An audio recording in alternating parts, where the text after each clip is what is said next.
Okay, so check this out. Look at this article right here from bitcoinmagazine.com. BlackRock, one of the leading financial conglomerates that has entered the Bitcoin spot ETF arena. Let's listen to what he said. Okay.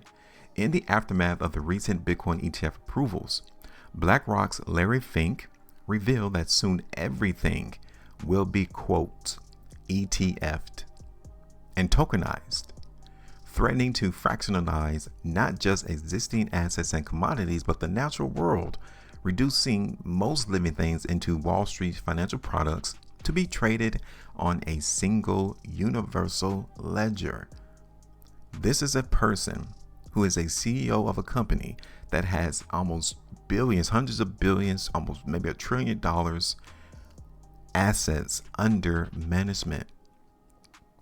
And he has just entered the Bitcoin space, the cryptocurrency market. He has a vision. Now, when you see people like this and they speak and they show you what the future could possibly be, you want to pay attention. Listen to what they're saying so that you yourself can get prepared and flow to where the money is going. That is what is currently happening right now in the cryptocurrency space, especially if you were to listen to the words that this man just said. Just one day after January the 11th, approval of 11 Bitcoin spot ETF, not just one ETF, understand, not two, not three.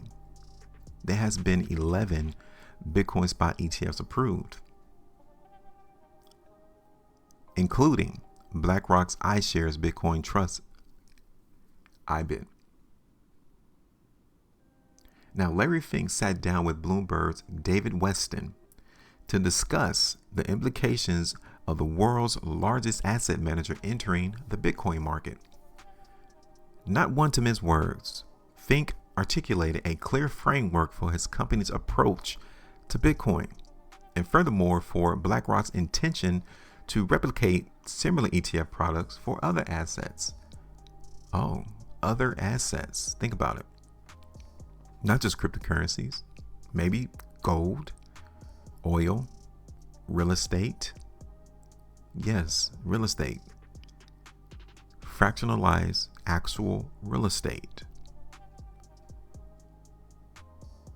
If we can ETF a Bitcoin, imagine what we can do with all financial instruments, bonds.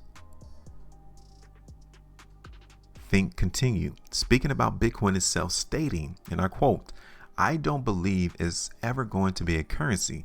I believe it's an asset class," talking about Bitcoin, end quote. So while the BlackRock chair was not shy about expressing other aspects of potential build of tokenized digital markets, these two statements in particular illuminate the coveted path forward for how the biggest institutions intend to carefully integrate Bitcoin into the legacy financial system. Everything's going to get ETF'd, tokenized.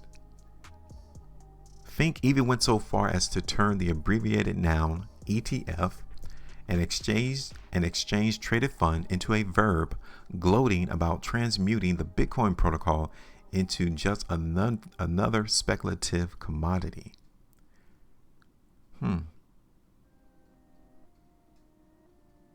Just a protocol into a commodity.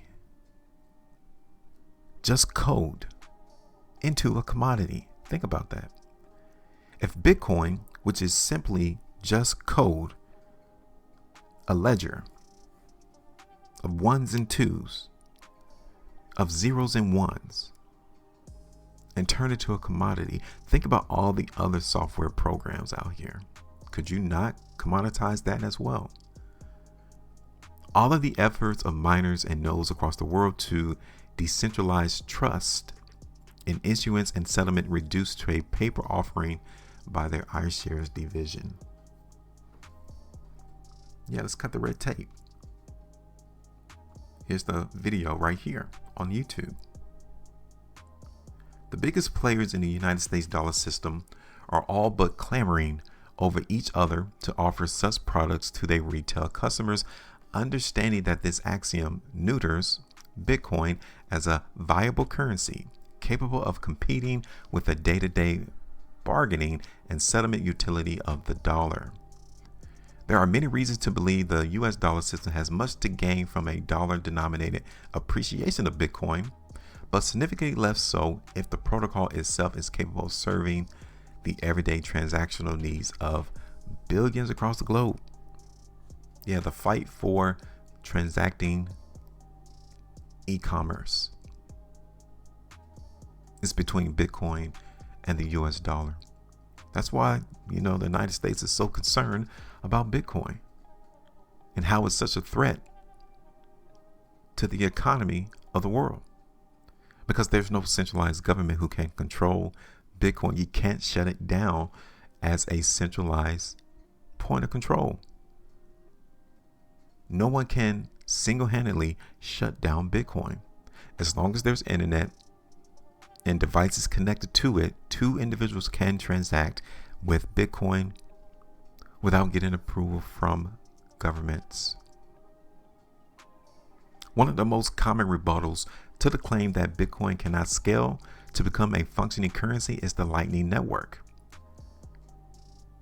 While the trustless method of shared upspend transactions outputs via hash time locked contracts, payment channels is quite novel. The ultimate endgame for such a model servicing billions necessitates a large amount of liquidity locked up within the network. Okay, so I'm not going to go through this whole article. If you guys want, just go ahead and hit the link that's going to be on the video for this particular video. You guys can read the rest of this article on your own. But I just wanted you all to see what the world is aiming towards with people like him. Larry Fink, who is the chairman and CEO of one of the largest asset manager. He's entering the business of tokenizing everything. Do you think people want that? Could ordinary people increase their wealth by tokenizing everything, like real estate? Could people own a small portion of these massive skyscrapers across the globe once it becomes tokenized? What about mineral rights, oil, wheat, cattle, corn? Can we not tokenize those things as well? Yes, we can. As currently, many of those asset classes are very hard to get into just for the ordinary individual. But if you're able to break down those commodities into small segments, you too will be able to participate in these massive deals that goes on that you're not invited to. Do you think this is a good thing? Because apparently this is the vision that these financial conglomerates have. Tokenizing everything. The natural world. Now, how far do you think they could take it? Use your imagination. Because as with the advent and the invention of things in the world, also comes the negative aspect of it. What could go wrong with tokenizing the natural world? And if you can think long term about what issues could come forth from this, and you actually create something to offset it, to minimize the impact, you will be on your way to being a wealthy person. Just saying. So here's the price chart for Bitcoin. Before I let you all go, currently I'm looking for the market to go up. As you can see right now, the price action in Bitcoin is getting rejected by the sell zone. Simple. I'm not going to change anything just yet.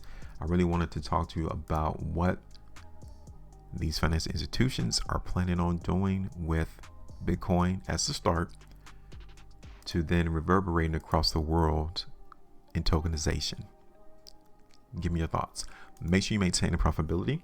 And as always, trade different.